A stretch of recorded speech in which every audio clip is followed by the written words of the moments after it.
पीले दांत वाली बहू। रंजना कभी ब्रश नहीं करती थी। उसे कितनी बार उसके माँ बाप ने डांटा, लेकिन उसका कोई असर उस पर होता ही नहीं था, जिस कारण से उसके दांत पीले पीले हो जाते हैं। शादी के बाद। अरे बहू, वैसे तो तुझ में कोई कमी नहीं है, पर तेरे दांत इतने पीले कैसे हैं बेटा? कैसे है मतलब? कोई सर्जरी थोड़ी ना कराई है। वो तो क्या नाम, मैं ब्रश नहीं करती थी तो पीले हो गए। अब क्या करूं? आप कहे तो लाल करवा लूं या फिर काले? यार ये क्या है, क्यों माँ से लड़ रही हो? लड़ रही हूँ? अरे मैं लड़ रही हूँ या ये बोल रही है कि दांत पीले हैं पीले? अरे तपस्या थोड़ी ना की है इन्हें पीले करने के लिए। बकायदा ब्रश नहीं किया है 20 साल तक, तब जाकर। कैसी बात कर रही हो? ये उस वक्त तो पीले नहीं थे जब हम लोग तुम्हें देखने आए थे। अरे तब साफ करवा लिया होगा डेंटिस्ट के पास जाकर। अब देखो कैसे पीले पीले लग रहे हैं। रंजना सास की तरफ गुस्से से देखती है। फिर शुरू हो गई पीले पीले पीले। अरे पीले तो तब भी थे जब मेरे हाथ का रसगुल्ला उड़ा उड़ा कर खा रही थी और बोल रही थी, लड़की नहीं गुणों का खजाना दे रहे भाई साहब आप।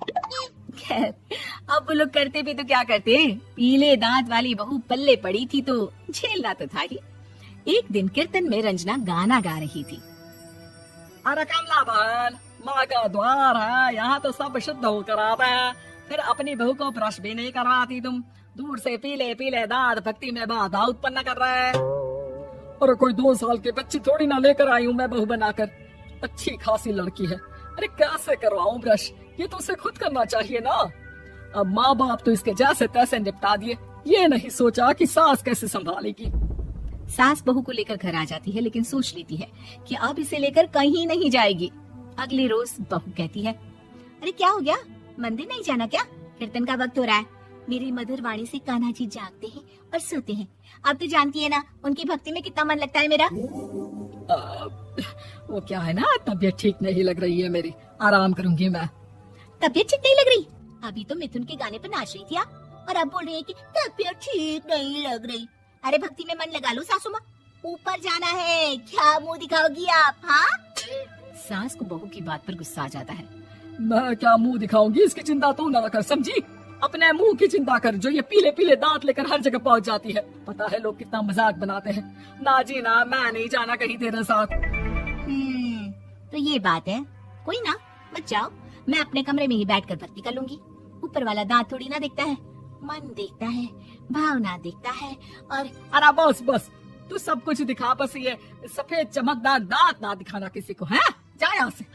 बहू को सास की बात का कोई फर्क नहीं पड़ता, वो तो जैसी थी वैसी ही रह जाती है।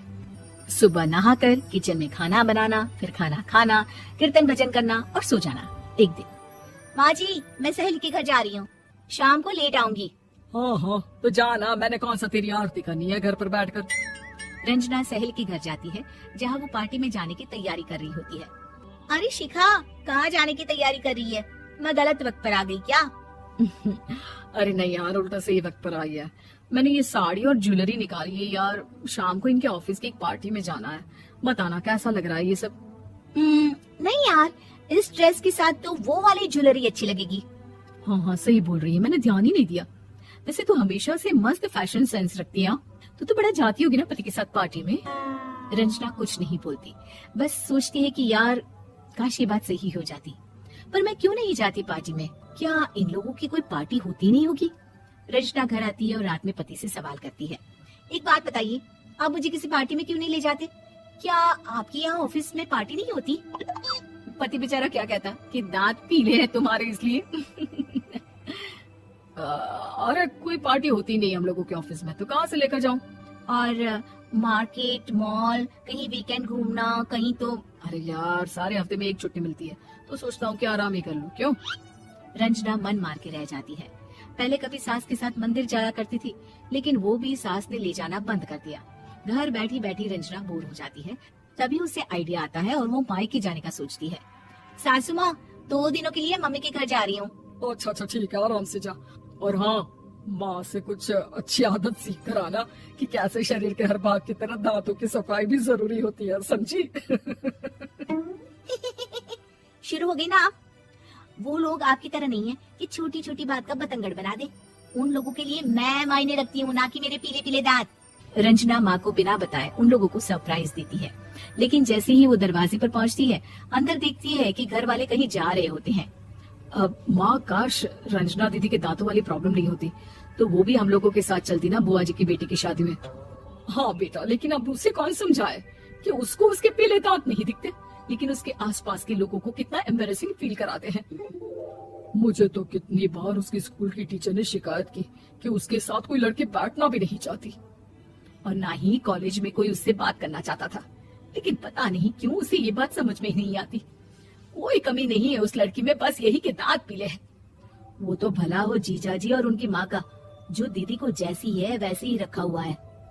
रंजना को अपने घर वालों की बात सुनकर बहुत दुख होता है। वो सोचती है कि वो क्या करे, लेकिन फिर वो सीधा डेंटिस्ट के पास जाती है, अपने दांत चमकाती है और कसम खाती है कि वो रोज ब्रश करेगी। और क्या हो गया, तुम तो 2 दिनों के लिए गई थी ना, पर कोई ना, अच्छा है चलो आ गई तो।